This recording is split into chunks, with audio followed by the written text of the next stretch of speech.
nivel hepático hablando a la célula, o sea, el hepatocito, cuando yo quiero ver esa funcionalidad e integridad celular, hay unos paraclínicos que me permiten o que me dan una orientación, inicialmente las transaminasas. Hoy en día se está empleando, usando con mayor frecuencia esta transferasa, que es la gamma-glutamiltransferasa.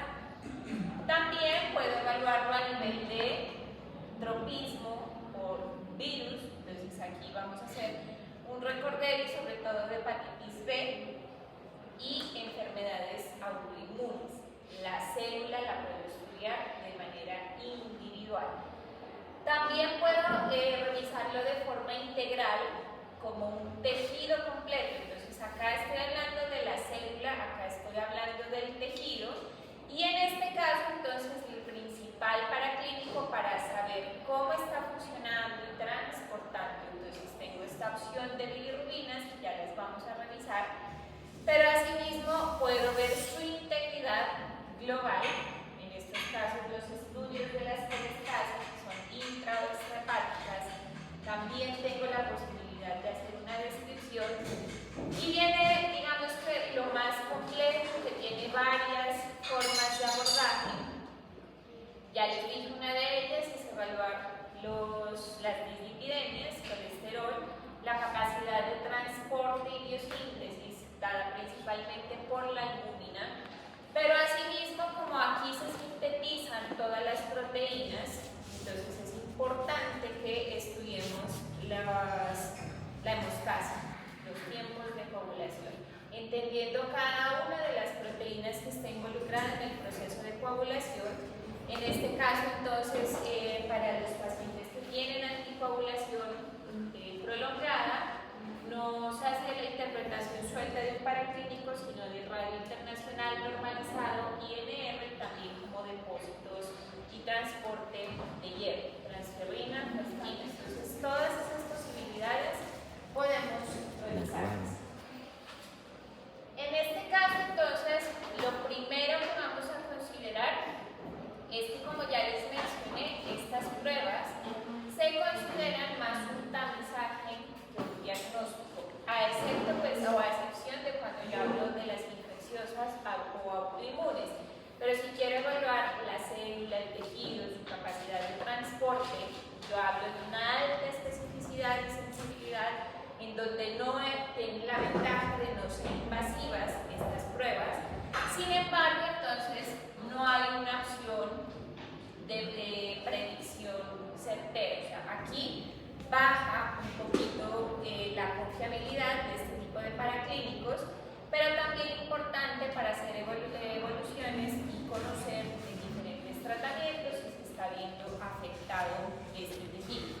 Principal limitación para interpretación de estos paraclínicos: fibrosis, cirrosis y todos los procesos crónicos, que ya les explico por qué tiende a normalizar.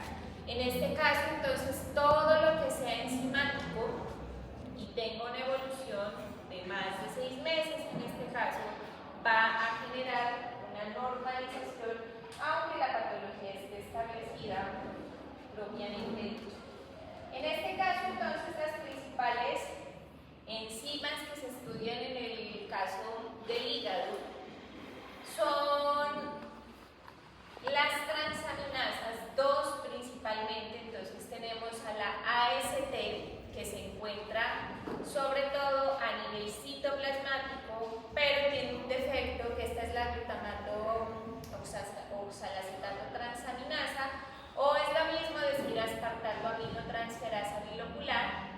La sigla es AST o GOT, en los sistemas lo pueden encontrar como cualquiera de las dos siglas, pero tiene una gran desventaja, y es que se encuentra a nivel de citoplasma de cualquier célula. Entonces, esta transaminasa puede verse reflejada cuando en el exterior o fuera de la célula, cuando hay un rompimiento tanto en el tejido, corazón, hígado y músculo. O sea, es una transaminasa genérica. Puede estar solita ella aumentada, pero la otra transaminasa está normal. Cuando eso sucede, entonces pienso en los otros, pero no en el hígado, ¿sí?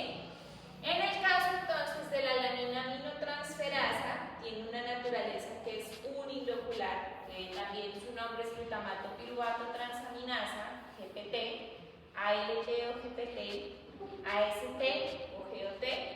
Esta sí se considera que es una enzima específica para el hígado. Solamente la vamos a encontrar elevada o incrementada cuando hay un daño a nivel específicamente hepático, ¿sí? Sabemos entonces que hay diferentes patologías, ya sean infecciosas o no, que pueden generar un rompimiento del citoplasma del hepatocito, pero que con el tiempo eso deja de suceder. Entonces aquí es cuando, ¿cómo vamos a encontrar esa LT? Normalizada, pero no porque el tejido se haya recuperado o esté bien, sino porque ya el daño está establecido. Entonces, por eso, 100% yo no le voy a creer a ninguno de estos dos paraclínicos. Sin embargo, son buenos orientadores. Si yo tengo solo incremento de AST, significa que el daño es tisular, pero no es hepático. Si las dos están elevadas, es más relacionado a hígado. Ahorita les presento una tabla. Tengo una pregunta. O sea que en una fibrosis yo puedo tener la ALT normal. Sí. Ah, ok. Eso es lo que la falsa normalidad tiene este tipo de paraclínicos y por eso la ecografía en este caso sí te puede dar mayor orientación. También entonces a nivel enzimático tenemos a la gamma-glutamiltransferasa. Esta enzima no es de rutina, no se ordena casi que digamos que en ese kit o en ese combo de pruebas o de paraclínicos. Es una prueba particular que usualmente se interpreta en dos situaciones particulares. Cuando hay obstrucción hepática, es decir, en una colestasis intrahepática, o también se ha usado como biomarcador para el seguimiento en personas alcohólicas. Entonces tenemos un daño, una cirrosis alcohólica, en donde la gamma-glutamiltransferasa tiende a normalizar cuando la persona está en proceso de abandono, digamos, que de esa adicción. Entonces tenemos esas dos opciones. En este caso, entonces, esta enzima también se encuentra a nivel óseo y debería interpretarse junto a una fosfatasa alcalina. Entonces, cuando ustedes están pensando en las colestasis clásicamente, la principal enzima que tiende a asociarse es la fosfatasa alcalina. Con mayor facilidad pensamos en fosfatasa alcalina. Esa fosfatasa también tiene unas subfracciones, se encuentra en hueso también, pero en este caso la que se mide de rutina en laboratorio es la del hígado, ¿sí? Sin embargo, entonces, ¿qué tenemos? Si yo tengo fosfatasa alcalina elevada con gamma-glutamiltransferasa normal, la interpretación es una alteración ósea, y cuando las dos están elevadas, entonces sí se piensa más en un tipo de obstrucción hepática. Hay que tener precaución, también son enzimas que tienden a tener muchísimas limitaciones de interpretación. Entonces, hay nuevos paraclínicos que vamos a considerar para las colestasis. ¿Qué debemos considerar siempre en el caso de la interpretación de estas enzimas que se liberan tras una ruptura celular? Que no siempre el incremento de las mismas, o sea, estamos fuera de los valores de referencia, pero no siempre vamos a asociar en que unas transaminasas muy altas me van a reflejar el grado de severidad, ¿sí? Ni yo puedo pensar en procesos de predicciones o de reversión de daño cuando las transaminasas están muy altas o no. Sin embargo, entonces, ¿qué se tiende a asociar? Hay unas reglas de división entre AST y ALT en donde para procesos agudos, aquí hay que hacer la precaución o tener el paréntesis, procesos agudos, puedo pensar que un proceso viral sí me va a generar un incremento significativo de las transaminasas, pero en fase aguda. ¿Ustedes se acuerdan cuál es la condición para hablar de una hepatitis fase aguda? Viral, una hepatitis viral aguda. ¿Cuál es el tiempo para hablar de agudo y crónico en hepatitis infecciosas? Son 10 días. 6 meses. 6 meses. Entonces, si yo estoy dentro de esos 6 meses, todavía considero el proceso agudo, que es una evolución un poco más larga, pero si ya se han superado estos 6 meses, tiende a darse entonces procesos más complejos, como algo establecido de forma crónica autoinmune, algo que sea de tipo alcohólico, hepatitis crónicas, o cirrosis que alcanzan a tocar los valores de referencia. Entonces puede tener una falsa normalidad porque el proceso de forma crónica se ha establecido. Entonces, en este caso, cuando hay una elevación de transaminasas, se habla de un incremento severo, moderado, leve, o de una relación, al dividirlas, que el resultado sea mayor de 2. ¿Sí? Esta interpretación de un incremento severo, acuérdense que para lo infeccioso se considera solamente en la fase aguda. Por lo demás, no se puede hacer como, o hay que tener precaución con esa interpretación porque puede caer acá. Yo considero severo el incremento cuando está 20 veces por encima del valor de referencia, ¿sí? Moderado de 3 a 20 veces, leve de 1 a 3 veces, o para enfermedades autoinmunes o alcohólicas mayor a 2. Entonces vamos a dividir siempre la AST en relación a la ALT. Esta ALT debe estar debajo. Y usualmente cuando incrementan las dos, que están muy altas, o que la ALT es más alta que la AST, la relación de estos dos tiende a ser menor a 1. Entonces, lo que es alcohólico o autoinmune, ¿quién va a estar más alto? AST. AST. ¿Sí? Y en lo que es viral, pero agudo, para estar más alto, ALT en relación a AST. No entendí esa relación. Valores de referencia normal, vamos a decir, por ejemplo, acá 35, 40, más o menos. ¿Sí? Lo normal, entonces es que mira, son casi el mismo valor. 35, 40 te va a dar un valor menor a 1. Pero están dentro de lo normal. Pero si esto se incrementa demasiado, o sea, está por ejemplo en 100 y 200, ¿cuánto te va a dar? 100 dividido 200. 0.5, o sea, menor a 1. Las dos están aumentadas, sí, pero ¿quién está más aumentada de las dos? La ALT. Y eso usualmente se asocia con un proceso infeccioso, algo que sea viral. Paréntesis, siempre y cuando estemos en la fase aguda, si no, no lo puedo interpretar de esa manera. En evoluciones crónicas no tiene sentido ninguna de estas dos relaciones. A la hora de hacer la división, hay un nombre, o sea, AST dividido Sí, la AST primero dividido a en la L.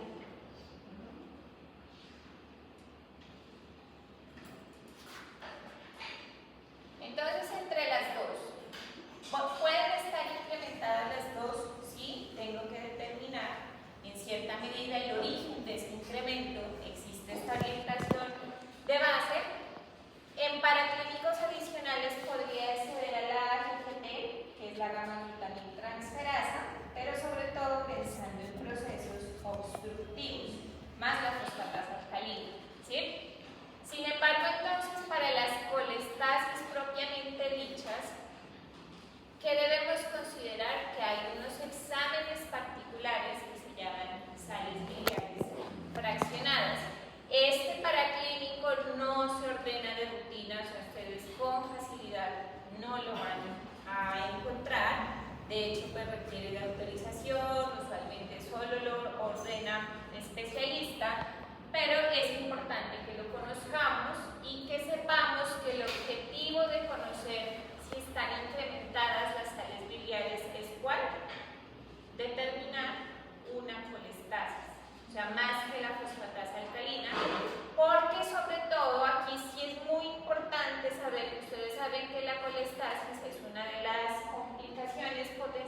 emulsificación y que esos restos de productos de colesterol que no se logran degradar pueden generar daño a nivel fetal.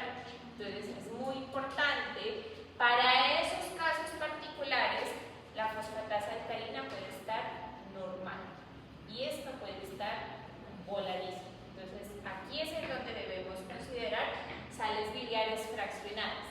Básicamente entonces estas sales biliares son el producto del desecho de ¿quién? Del colesterol, que normalmente debería ser eliminado a través de los conductos en la bilis para que suceda el proceso de emulsificación y posterior, una vez en estado líquido, no oleoso sino líquido, se entra otra vez en circulación y es eliminado en orina y materia fecal. ¿Sí o no? Por eso le da la coloración propiamente dicho a orina y materia fecal. Sin embargo, en este caso, entonces se habla de una obstrucción, o sea, todo el proceso pasa, pero hay una incapacidad de eliminar. Esas sales biliares principalmente están compuestas por estos dos elementos y van a generar una sintomatología clásica, en este caso de la colestasis, que es ¿cuál? No. La ictericia es por bilirrubinas. Aquí estamos hablando de desecho de colesterol. La colia. Puede ser una falta de eliminación de orina, que ¿cómo se llama? Esa es una de las clínicas de las colestasis. En las heces también puedo comenzar a evidenciar materia fecal blanca, como si fuera arcilla, ¿sí? La colia, o también lo más característico es el prurito, y en la gestación es clásico la palma de las manos. Por eso ustedes dentro de sus controles siempre preguntan, o sea, no hay que inducir nunca a la persona a nada, pero si hay esa manifestación de esa clínica, pues hay que hacer los estudios de sales biliares. Aquí es importante entonces considerar que propiamente dicho, no son las sales biliares las que generan esa sintomatología, sino los productos de desecho. Entonces, ¿qué tengo que entender en estos casos? Hay unas... por acá.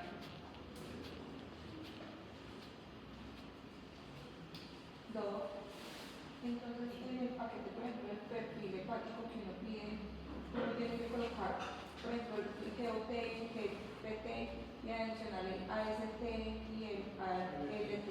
No, porque eso con los resultados tú haces la revisión. Sí. Y si piensas en sales biliares, eso es aparte. Okay. Y esas necesitan autorización. O sea, cuando se hacen estudios, digamos que a nivel de clínica, hay un perfil que ustedes lo deben conocer ya, que se llama el perfil toxémico. Ese perfil toxémico sí incluye el hemograma, pensando en las plaquetas, las transaminasas y en algunos casos las bilirrubinas. Estoy hablando particularmente de preeclampsia, pero no incluye las sales biliares porque eso hace parte de una colestasis, aunque sí estamos hablando y pensando en el hígado. Ustedes saben que eso de la preeclampsia pues incluye mucho el hígado y todo esto del síndrome HELP, pero no hace parte, debería, pero no hace parte. Entonces, y adicional las sales biliares. las sales biliares, si de pronto se pudiese autorizar, pues sería lo ideal. En este caso, entonces, ¿qué es lo que se debe considerar? Hay unas sales biliares, el examen se llama fraccionadas, que incluyen estos dos elementos. Se hace la cuantificación. La cuantificación de ellos es indistinta, o sea, si está más incrementado el A o el B, no importa. Por lo anterior, se hace la cuantificación de las sales biliares totales, ¿sí? Este es un paraclínico que toma un poquito de tiempo. Aquí a nivel país solo lo está haciendo y el valor de referencia es de 10 micromoles sobre litro. Si hay un incremento de ese valor de referencia, pues entonces se asume que hay una obstrucción, ¿sí? En este caso, entonces, esa sintomatología, que principalmente es ese prurito, va a estar dado porque hay una deficiencia de la acumulación en el descarte o en la capacidad de eliminación de estos productos de desecho, que son los lisofosfatidatos, y estos son degradados a su vez por una enzima, que es esta enzima de acá, la autotaxina, ¿sí? ¿Quién es la que genera la sintomatología propiamente dicha en la colestasis? Esta enzima que está acá. No son las sales biliares, no es propiamente dicha la obstrucción, sino que es esta enzima que, como hay exceso de estos productos de desecho, pues se comienza a biosintetizar en forma, digamos que excesiva, y ella es demasiado proinflamatoria, muy dañina a nivel endotelial. La consecuencia entonces del incremento de esta autotaxina es ese prurito que literalmente, como está ahí en la imagen, se siente como si la piel estuviera quemando, o sea, no es un prurito normal, sino que la piel pareciera que se estuviera quemando, ¿sí? Y si se sospecha una colestasis, no se podría ver por ecografía, en vez de hacer. Sí. Sí, se puede evidenciar. O sea, podemos evitar porque si este se demora el reporte. Es demasiado demorado, casi, por lo menos acá se está demorando casi un mes el reporte. Y dentro de la clínica, entonces, esta taxina tiene como blanco este producto de desecho, y este producto de desecho a su vez se transforma en lisofosfatidilcolina. Estos dos se sabe que existen, pero no se miden todavía en clínica, ninguno de los dos. Y así como las sales biliares totales, esta sí se está cuantificando ya aquí en Colombia, la autotaxina, ¿sí?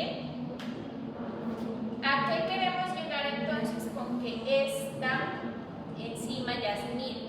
Existen colestasis sin clínica. Entonces, si no hay clínica en la colestasis, ¿cómo va a estar el resultado de las sales biliares?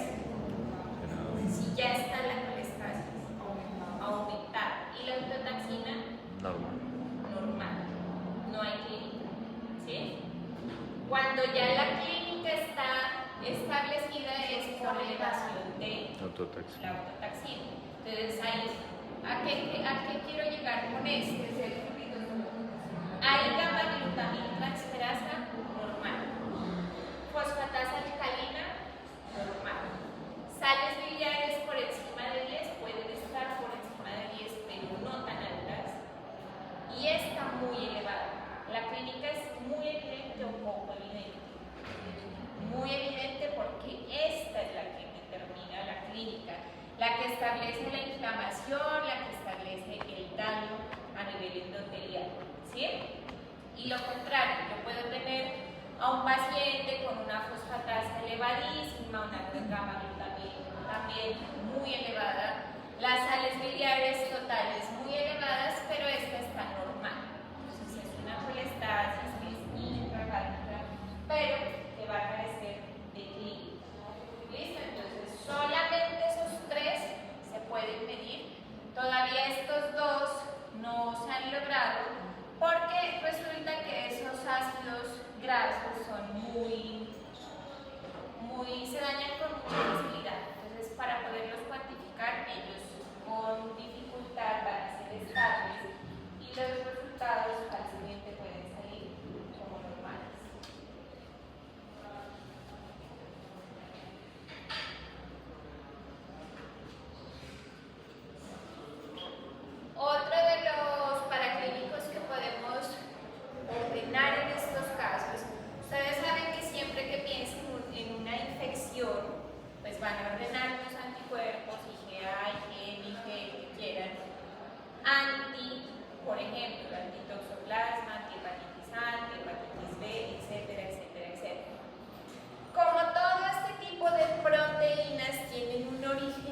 hepático y yo quiero no estudiar la infección, no quiero estudiar nada de eso, sino que quiero evaluar la capacidad de biosíntesis del hígado, también se puede estudiar lo que se denominan las hipergamaglobulinemias policlonales, estudiando de forma genérica IgMs, antinada, solamente la cantidad de IgMs, de IgGs y de IgAs que están presentes en el sistema.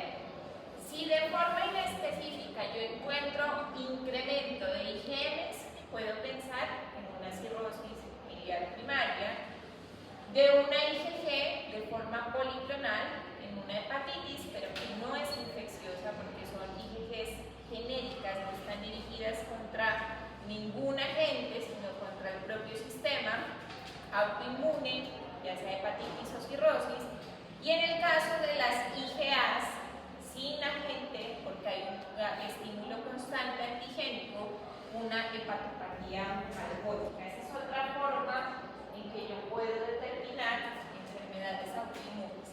Entonces, estudio el hepatocito como célula a través de las transaminasas, de los productos de desecho. Las obstrucciones van acompañadas del estudio de la fosfatasa alcalina, gamma-glutamitransferasa, sales biliares, procesos autoinmunes. Y en este caso, entonces, como capacidad de transporte de productos de desecho, tenemos el estudio del hígado como tejido, entendiendo el análisis de las bilirrubinas, ¿sí? Entonces, en este caso, simplemente recordamos que las bilirrubinas son el producto de desecho ¿de quién?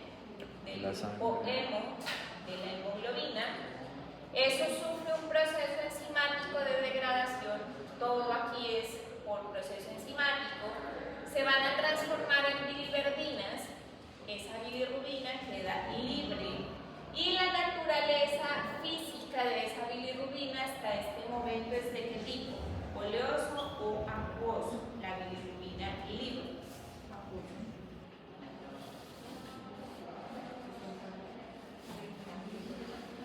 Apenas sufrió el proceso de degradación en el vaso. Entonces, la libre o indirecta o no conjugada es una bilirrubina que es oleosa. Como él es incompatible, todo lo que sea oleoso en nuestro sistema es incompatible, se une ¿a quién? A la albúmina, y la albúmina le confiere ese aspecto físico que es acuoso y la lleva hasta ¿dónde? Al hígado. Su estado físico sigue siendo oleoso. En el hígado sufre un proceso de conjugación, es un proceso nuevamente enzimático, gracias al ácido glucuriónico, y se va a transformar, esa transformación consiste en que ya no tiene un estado físico oleoso, sino acuoso, ahora sí. Estando en forma acuosa, entonces va a tener un proceso de eliminación, va a ir al intestino nuevamente, se reabsorbe y como ya es biocompatible, entra en circulación. Indirectamente, entonces aquí también vamos a tener un incremento de la bilirrubina, ¿de qué tipo? En una obstrucción, en una colestasis. Directa.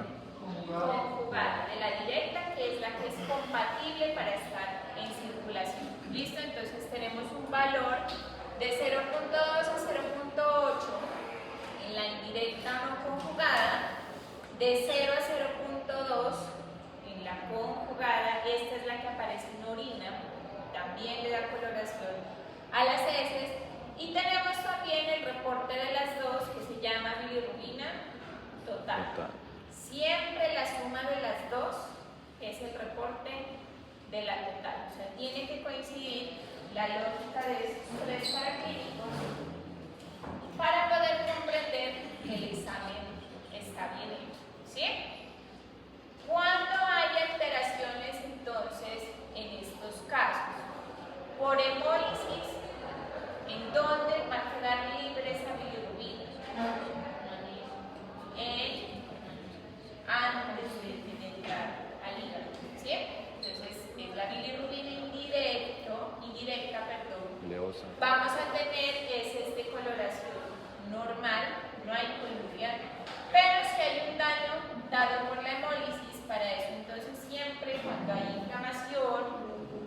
pensar en la deshidrogenasa láctica, que es este paraclínico con una aptoglobulina normal.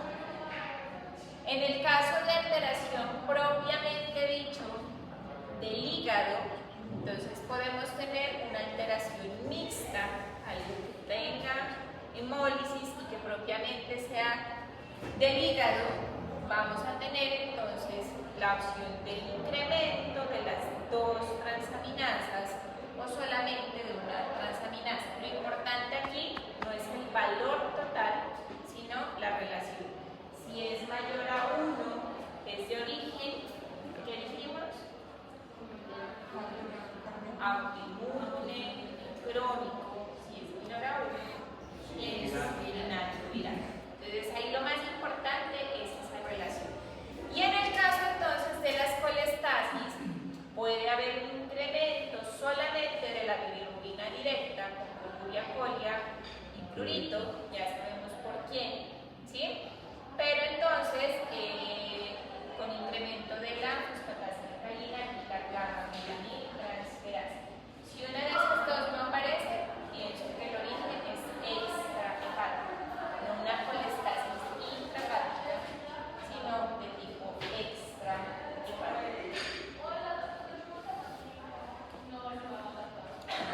Mencionaba entonces la compañera, las ecografías son muy útiles en estos casos para poder visualizar esas obstrucciones. Y en este caso lo que les mencionaba, entonces la fosfatasa alcalina la puede encontrar en hígado, intestino y hueso. Tiene 3 subfracciones, la A2, B1 y B2, pero en este caso en laboratorio siempre que ustedes pidan fosfatasa alcalina, el reporte que van a tener es de la subfracción A2.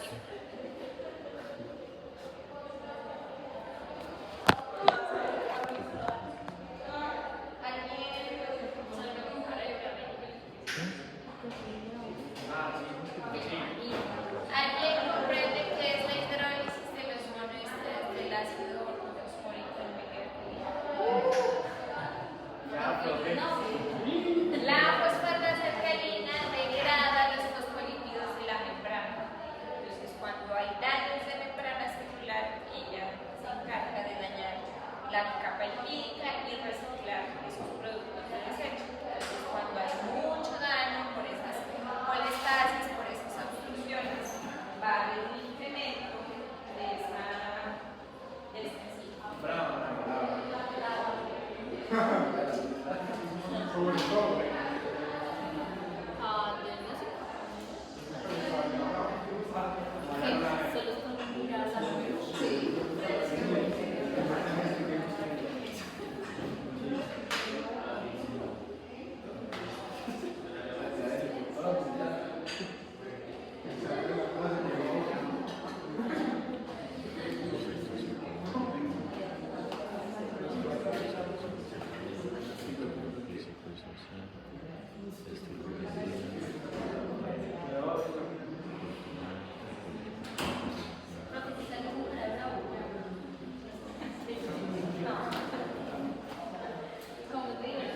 Bueno, entonces, en este punto, ustedes ya saben, fosfatasa 4 veces más la gamma-glutamilatransferasa es un buen indicador para las colestasis, pero eso siempre es mejor determinarlas con imagen o con las salicidiales, porque esto no es tan buen indicador, no es muy específico.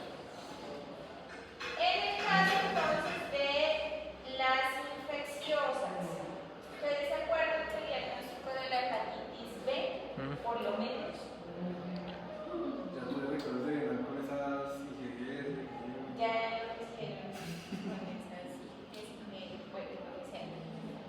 Entonces, lo primero que vamos a recordar en este punto es que las infecciones hepáticas virales son un grupo de virus que no tienen nada que ver uno con el otro. ¿Por qué se agruparon? Porque afectan al hígado, ¿sí? La hepatitis A, entonces, es un virus desnudo y es fecal oral. La transmisión es ambiental.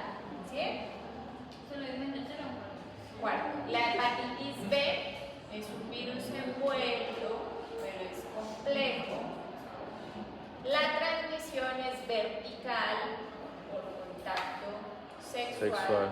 Y ocasionalmente por accidente laboral. Este es el más común en un accidente laboral, la hepatitis B, porque es un virus envuelto, pero que tiene unas proteínas por encima. ¿Sí? Familia, coronavirus, hepatovirus. Y vamos a ver solamente hepatitis C, clavivirus, bicoronavirus, hepatovirus, clavivirus, ARN polaridad positiva que se comporta como mensajero, este es ADN incompleto y este es también ARN polaridad positiva que se comporta como mensajero. Es envuelto vertical, sexual, pero sobre todo parenteral. En el caso de la hepatitis A, tiene vacuna y este tiene vacuna. ¿Sí? Cuando yo hablo de una infección por hepatitis A, como es ambiental, la principal población afectada son los niños. La vacunación para la hepatitis A dentro del país está al año. Entonces hay que tener la precaución de esa infección por lo menos el primer año de vida y esperar pues, que la vacuna funcione. En los niños la hepatitis A se considera fulminante porque nosotros debemos considerar que todos los virus de las hepatitis, a excepción de la hepatitis C, es la respuesta inmune la que genera la fibrosis, la que genera el daño irreversible en el tejido, no es el virus. ¿Sí? Entonces es la respuesta inmunológica la que me va a generar el daño. Con hepatitis A no hay problema porque no me genera cronicidad. Como es un virus que se va a ir directamente a los ribosomas, no se va a quedar integrado en el genoma de la célula, se supera la infección y quedamos con anticuerpos. Todo el personal de salud debe tener vacuna contra la hepatitis A. Entonces yo aquí no interesa mucho si fue infección o vacunación, entonces voy a medir anticuerpos totales, o sea una combinación de IgM, IgG e IgA. Si están positivos, ¿qué significa? Que hay protección después de una infección o de una vacunación. No hay que activar rutas epidemiológicas de absolutamente nada porque hay protección. ¿Sí? Pero en hepatitis B tengo que considerar varios escenarios y es la infección de la hepatitis B solita o de la hepatitis B más el agente delta, Una combinación.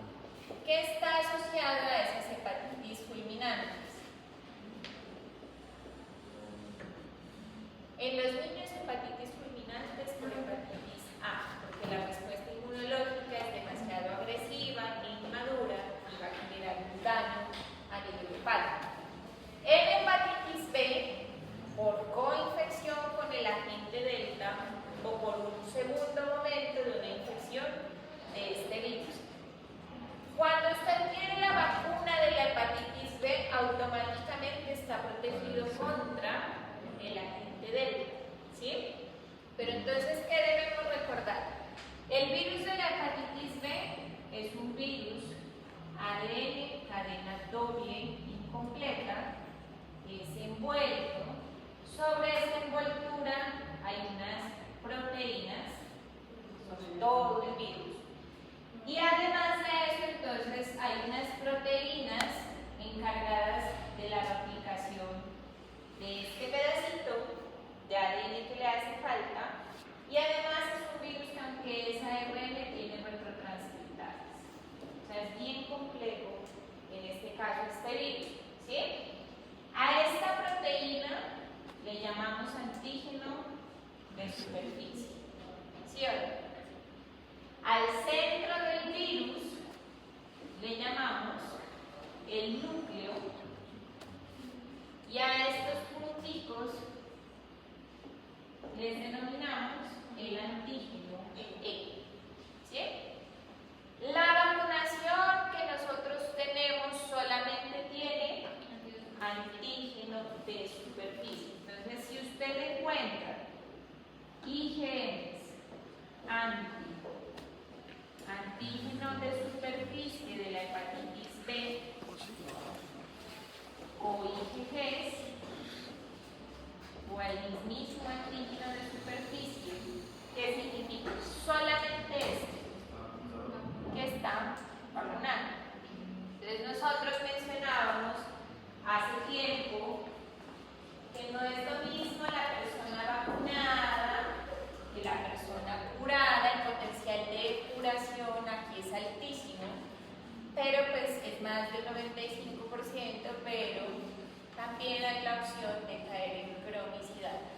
Y esa cronicidad llevará a un hepatocarcinoma cuando hablamos de una infección de más de 6 meses, o sea, puede quedarse en el sistema. ¿Sí? ¿Qué escenarios entonces nosotros tenemos en hepatitis B? La persona sana, vacunado, menos de 6 meses, porque sabemos que el punto de corte aquí son los 6 meses, vacunado más de 6 meses,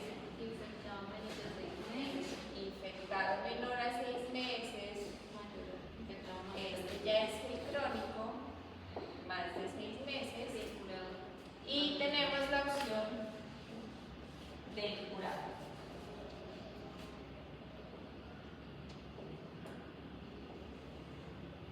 ¿Y qué paraclínicos tenemos para cada uno de ellos? Entonces tenemos anticuerpos IgM para los antígenos, ¿sí o no?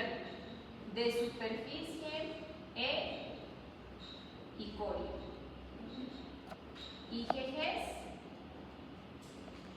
para los antígenos superficie y coli. Y tenemos propiamente dicha la carga viral. ¿Sí o no? ¿Qué esperamos en la persona encontrar? En la persona sana sin vacunación. No te encontré nada. Nada. Sí. En el vacunado menor a 6 meses, ¿qué esperamos encontrar? IgM positivo. Lo demás de superficie, ahí hace falta los antígenos directamente, ¿sí o no? Entonces solamente los antígenos, superficie, core y vacunado menor a 6 meses, sabemos que eso va a estar en circulación 6 meses, pero por lo demás no debo encontrar nada. Vacunado mayor a 6 meses, ¿qué debo encontrar? IgG y nada más. Más de 6 meses, este tiene que desaparecer. ¿Por qué, profe, si igual queda la ON? No, del antígeno solito no. Él solamente está estipulando el sistema de 6 meses de circulación. Si la vacuna funcionó, solo quedan los anticuerpos.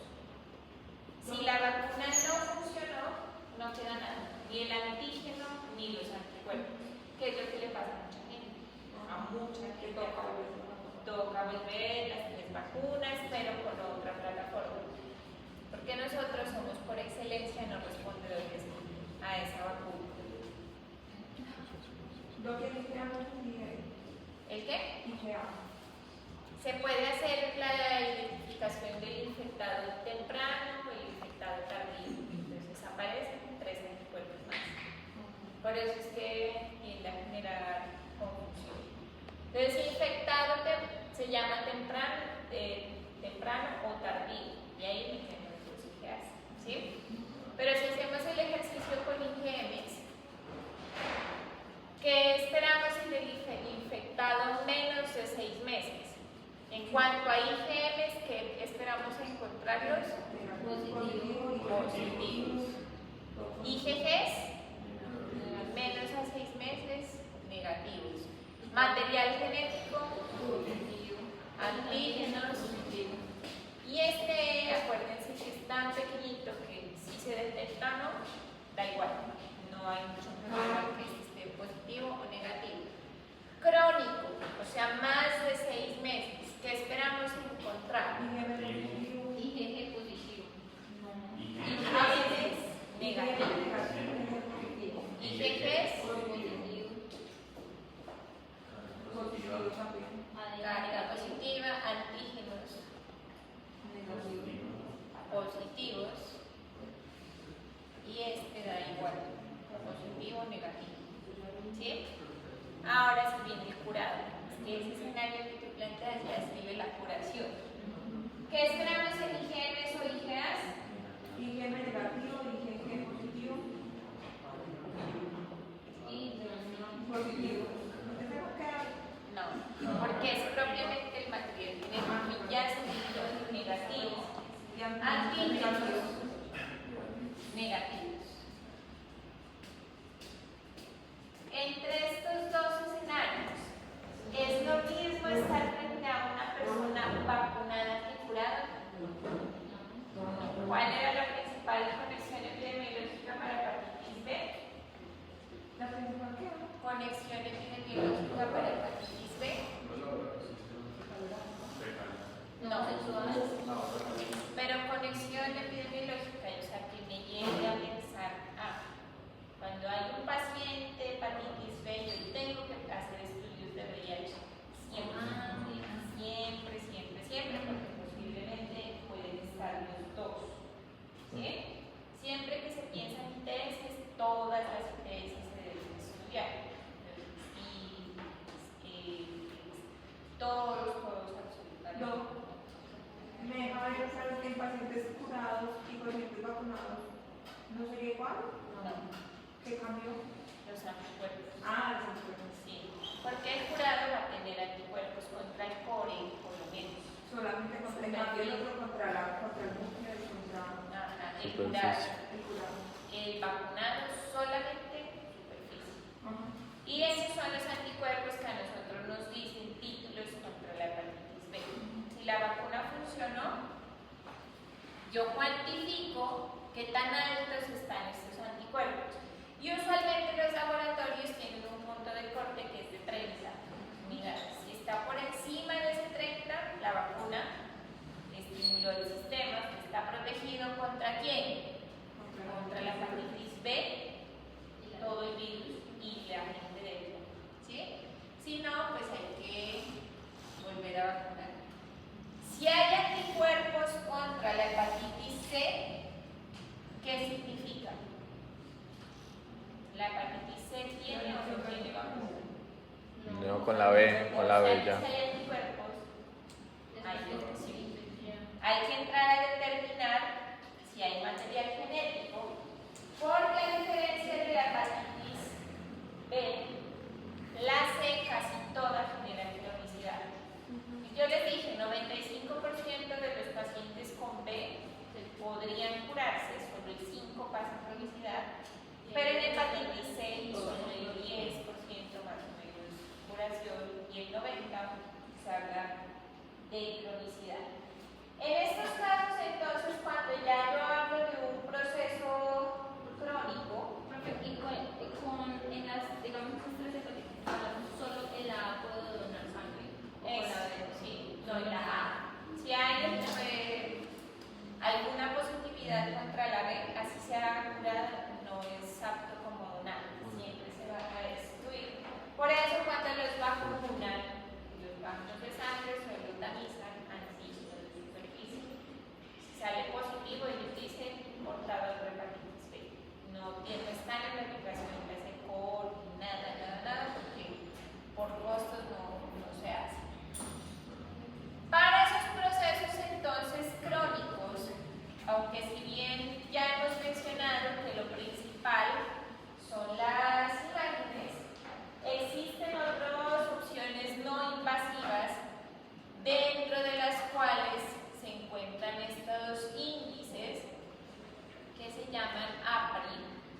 son básicamente un índice de predicción de fibrosis.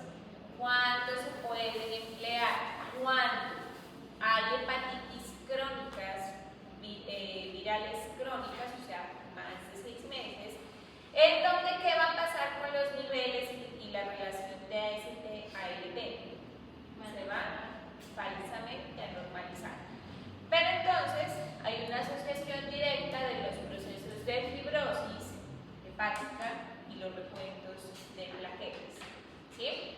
Entonces en esos procesos fibróticos tienden a haber coagulaciones, bajas de recuentos de plaqueos y de plaquetas, perdón, y siempre un índice mayor a 1 va a indicar que posiblemente, aunque los valores sean normales, podríamos estar frente a una fibrosis. Este tiene una especificidad, sensibilidad que bordea el 70-75%, pero entonces aparece este otro, que es como más específico, que se llama el FIB4, la escala va de 1 hasta 4, y es para lo mismo. Escalas de predicción no invasiva para fibrosis hepática por hepatitis virales. ¿Cuál es la diferencia entre los dos? Que este considera la edad. ¿Sí? Yo les voy a poner esto en el parcial, por supuesto que se los voy a poner para que hagan unos cálculos de fibrosis con calculadora. Sí, claro, con calculadora, pero el cálculo hay que hacerlo. O para esto para esta calculadora, así como el índice de la sí. No, pero Pero hay calculadoras como el de la índice de masa corporal. Pero primero nos vas a poner ejemplitos Sí. de los que vas a hacer en el parcial. Pueden poner. O sea, eso. Con el celular, pero sin ChatGPT. Por lo menos entonces, bueno, pero entonces cuando le pongan eso a las IAS, tengan en cuenta una sola cosa. Nosotros sabemos que a nivel Latinoamérica, a nivel Europa, las unidades de medida no son las mismas de Norteamérica. Y esas medidas esos IAS son gringas. Entonces ellos usualmente asumen que los valores que usted está metiendo están en sus unidades de medidas. Entonces pongan las unidades que aquí en Latinoamérica son unidades internacionales por litro. Para cuando yo estoy midiendo enzima, ellos usan milimolar o miles equivalentes, nosotros no. Entonces eso cambia la interpretación. ¿Sí? Mejora sería. Y las plaquetas, nosotros tenemos reportes aquí sobre microlitros, o sea 10 a la 6, y ellos reportan por litro en millones. ¿Cuál es el valor de referencia de las plaquetas acá? A 450.000 por microlitro, o sea, esos son 5 ceros en total, y aquí el 9. Hay que hacer la conversión. Si van a usar las guías y las calculadoras, no se ponen 150. No, pero solo sería, o sea, sería ejercicio como está ahí, ya. Solo como está. Sí. Si obtienen un valor de 0, entonces no hay predicción de fibrosis. Entre 1 cicatrización mínima. La anterior era por 1. Solo si es mayor a 1, hay predicción de fibrosis. La diferencia con esta es que trata de cuantificar la cicatrización mínima, si hay una extensión de esa cicatrización, o sea, si ya es más significativa, si ya hay fibrosis propiamente establecida, o si ya estamos hablando de una cirrosis. Es la diferencia entre las dos. La APRI solo es mayor a 1, esta tiene la opción de diferenciar a cada una de las opciones de fibrosis. Y dentro de esas fibrosis, entonces está las no alcohólicas, la fibrosis que incluye de la 1 a la 4, con esos valores ahí que están, de hacer la asociación de hepatitis C, que es el que mayor fibrosis, riesgo de fibrosis va a haber o va a causar, y a eso hay que considerarle adicionalmente si hay o no hay VIH, porque como es una ITS, siempre VIH hay que considerar. Profe, usted ya nota los valores como Así colombiano. Profe, colombianos y profe, sí, practiquemos casitos así como los que nos vamos a Sí, para que no nos vamos ya estamos trabajando. Sí. Mejor no nos lo haga, mire. Mejor a veces. Una pregunta, ahí en los puntos de corte europeo dice en la alcohólica es y la otra es Sí, C, con VIH. con o sin VIH. Con VIH, sí. Igual el contexto de la clínica puede ayudarte a interpretar si es hepatitis B, pero crónica es la condición. La Nos va a hacer un tipo de escalafón. Está bien, bueno. Bueno, oiga, dispersense 5 minutos. Pero tan estudioso, ¿no?